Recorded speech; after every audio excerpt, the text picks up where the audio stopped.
OSSTT exam को fast attempt एवं गोटे मास मध्य किपरि क्लियर करेंगे ए वीडियो में आपण मानक डिटेल्स रे बतेबी।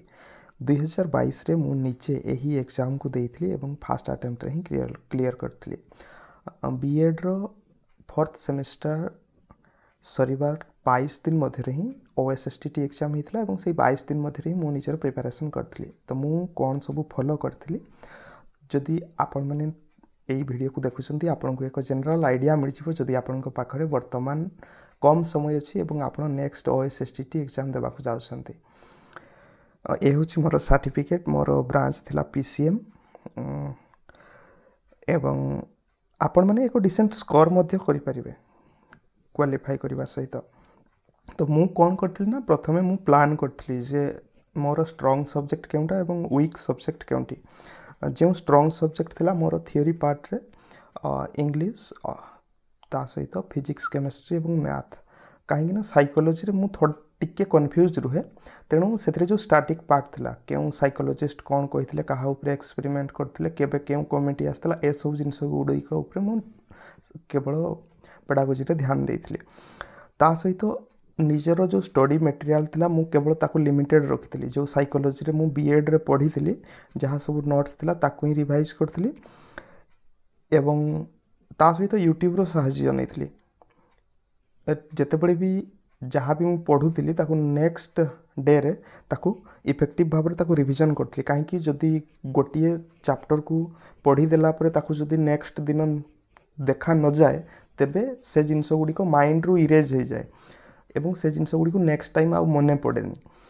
तेणु आज जहाँ पढ़ुचंदी ताकू नेक्स्ट दिन निश्चित भाव में रिवाइज करंतु रिपीट करंतु तापर जाइए आपण माने नुआ पाठ पढ़ंतु एवं मॉक टेस्ट को प्रैक्टिस करबा। काहे कि ना मो पाखरे कोनसी सब्सक्रिप्शन प्लान नथिला OSSTT रो ऑनलाइन टेस्ट देवा पई केवल मु ADA 247 रे जेउ प्रीवियस ईयर क्वेश्चन करैथिले से गुडी को मॉक टेस्ट हिसाब रे मु प्रैक्टिस करथली। वीडियो ओपन करथली जहाँ क्वेश्चन आसला स्क्रीन ऊपर ताकू मु निजे सॉल्व करने को चेष्टा करथली। तापर पर ही जो टीचर थांती जो सब्जेक्ट रो से तार आंसर ताकू करि चलथिले। तो यह प्रीवियस ईयर क्वेश्चन मो पई बहुत हेल्पफुल हेतला। तेणु प्रैक्टिस रे आपण जदी प्रीवियस ईयर रो क्वेश्चन को प्रैक्टिस करछंती तबे मोर देन एनफ आपन को एक भास्ट आइडिया मिल जिवो जे OSSTT रे खास करके केमती क्वेश्चन पचरा जाए। ता सहित आपण माने माने एते स्ट्रेस नहीं कि बिल्कुल भी पढ़ेबेनी। कहीं OSSTT एग्जाम सेते बड़ो एग्जाम नहीं ताकू आपण माने जदी बीएड रे ठीक ठाक सब्जेक्ट को पढ़ी चंती तो सही जिनस को ही आपण को एग्जाम रे पचारि थाए एवं ताकू आपण माने जदी जनरल आइडिया भी अच्छे ताकू समाधान करि परिबे। तेणु विशेष स्ट्रेस नियंतु नहीं स्ट्रॉन्ग सब्जेक्ट को बारंबार पढ़ंतु रिवाइज करंतु एवं गोटे जिनस को ही पढ़ी की रिवाइज करंतु अन्य स्टडी मटेरियल को एणे तेणे बारंबार चेंज करंतु नाही। ठीक सुअंतु ठीक भाव रे खाद्य पत्र ग्रहण करंतु नचेत जदि आपनकर ब्रेन बॉडी ठीक न रहिबो तेबे जहाँ भी पढ़ुचंती ताहा आपनको ब्रेन रे स्टोर हेकी रहिबनी।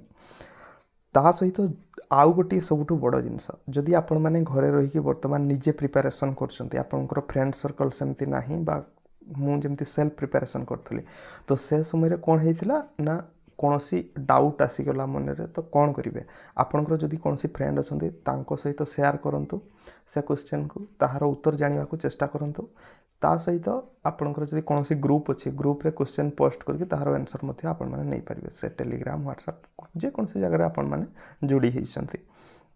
एवं आउ गोटे सबुठ बड़ जिनस ये सब जिनस जहाँ मु आपन को पूर्व बतैली तो वर्तमान आपन को जो सिक्रेटा रही से जिनसटी कहूँ जे आपण कंसिस्टेंटली पढ़ंतु। आज पढ़े पुणी टिके जदि आज हेवी जिनस को पढ़ी देछन पुणी काली पढ़िया मन करेनि तो आपण रेगुलर पढ़ंतु अल्प पढ़ंतु किंतु रेगुलर भाव में पढ़ंतु। जदि आपण माने रेगुलर भाव में पढ़ुचंती तो आपण माने सिलेक्शन बा क्वालिफाइंग जो बाउंड्री रही तार बहुत पाखक रहिबे। काहे ना पिला कौन करती दिने पढ़े 2-4 दिन गैप करदे तो से कौन हुए जहाँ पूर्वर पढ़ी थे ताहा आपण भूली जाते पुणी आपन को आउ थे जीरो रु ही स्टार्ट करने को पड़ता है। तो रेगुलर पढ़ंतु गोटे स्टडी मटेरियल को फॉलो करंतु एवं विश्वास रखंतु जे आपण क्लियर कर जिवे। यह सेमिति को कोनसी बड़ो एग्जाम नहीं। तो आशा करछि आपनको किसी आइडिया मिलिथिबो। तो बहुत बहुत धन्यवाद आपनको बहुमूल्य समय दे ये वीडियो देखिथिबारु। नमस्कार।